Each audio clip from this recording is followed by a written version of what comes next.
Hi friends, welcome to cinema Deep channel. Underrated music director part 1ல் யார் அந்த first underrated music director அப்படின்னு பார்த்தீங்கன்னா லியோன் ஜேம்ஸுங்க. லியோன் ஜேம்ஸ் பொறுத்த வரைக்கும் அவர் பண்ண படங்களில் பாடல்கள்லாம் ரொம்ப அருமையாக இருக்கும் அப்படிங்கிறது என்னோடய கருத்துங்க. உங்கள் கருத்து நீங்கள் கமெண்ட் பாக்ஸில் மென்ஷன் பண்ணலாம்.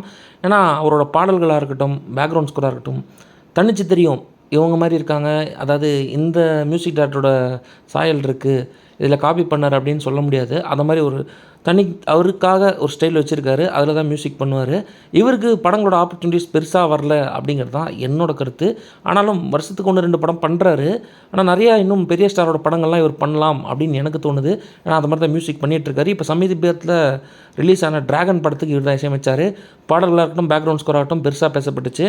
அதற்கு முன்னாடி பாலாஜி, ஆர்ஜே பாலாஜி அவர்கள் நடித்த எல்கேஜி படத்துக்கும் இவர் தான் மியூசிக் பண்ணார். அந்த படத்தில் பேக்ரவுண்ட் ஸ்கோர் ரொம்ப அருமையாக இருக்கும். எல்லாத்துக்கும் மேலே பாடல்கள்லாம் அந்த படத்துக்கு ஏற்றார் போல் அருமையாக இருக்கும். ஒரு சில பாடல்கள் ஹிட்டும் ஆச்சு அந்த படத்தில். இவர் வந்து பார்த்திங்கன்னா ஓ மை கடவுளே அப்படின்னு ஒரு படம் மூலயமா பிளாக் பஸ்டர் ஹிட் ஒன்று கொடுத்துருந்தாரு. படத்தில் எல்லா பாடல்களுமே சூப்பர் ஹிட்டு. அதுவும் பர்டிகுலர்லி சொல்லணும்னா அந்த கதைப்போமா பாடல் வந்து வேறு லெவல் ஹிட் ஆகிடுச்சு அப்படின்னு சொல்லலாம். இவரோட ஃபஸ்ட்டு படம் என்ன அப்படின்னு பார்த்தீங்கன்னா காஞ்சனா 2ங்க. காஞ்சனா 2ல் 2 பாடல்கள் பண்ணியிருந்தார். அதில் வாயா வீரா அப்படின்னு ஒரு பாடல் இருக்கும். அது ரொம்ப வைரல் ஆச்சு, ரொம்ப ட்ரெண்டான ஒரு சாங் அப்படின்னு சொல்லலாம்.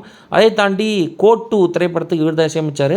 படம் பெருசாக போகலனாலும் படத்தோட பாடல்கள்லாம் ரொம்ப பெருசாக இருந்தது. ஃபார் எக்ஸாம்பிள் சொல்லணும் அப்படின்னு பார்த்தீங்கன்னா அந்த படத்தில் கண்ணம்மா அப்படின்னு ஒரு பாடல் இருக்கும். அந்த பாடல் வந்து ரொம்ப அருமையாக இருக்குங்க கேட்கவே. ஸோ அந்த மாதிரி மியூசிக்லாம் கொடுத்துருக்காரு. அதே சமயத்தில் எல்லா வகையான திரைப்படங்களுக்கும் இசையமைச்சிருக்காரு. அதாவது ஒரு வெஸ்டர்ன், அப்புறம் கிளாசிக்கல், அதை தாண்டி எல்லாத்துக்கும் மேலே பார்த்திங்கன்னா ஒரு ஸ்டைல் இருக்கும். அவருக்குன்னு ஒரு ஸ்டைலை அவர் ஃபாலோ பண்ணுறாரு. கவலை வேண்டாம்னு ஒரு திரைப்படத்துக்கும் அவர் தான் இசையமைச்சிருந்தார். அந்த படம் ஆவரேஜாக போனாலும் படத்தில் பாடல்கள்லாம் ரொம்ப அருமையாக இருக்கும். எல்லாத்துக்கும் மேலே அந்த படத்தோட பேக்ரவுண்ட் ஸ்கோர் ரொம்ப அருமையாக இருக்குங்க. இது மாதிரி நிறைய நல்ல படங்களும் பாடல்களும் லியோன் ஜேம்ஸ் கொடுத்துருக்காரு அப்படிங்கிறத நான் இந்த வீடியோ மூலியமாக சொல்லிக்கிறேன். அவருக்கு பெரிய ஸ்டார்ஸோட படங்களும் வரணும் அப்படிங்கிறது என்னோட தாட்டுங்க. உங்கள் தாட்டை நீங்கள் கமெண்ட் பாக்ஸில் சொல்லுங்கள்.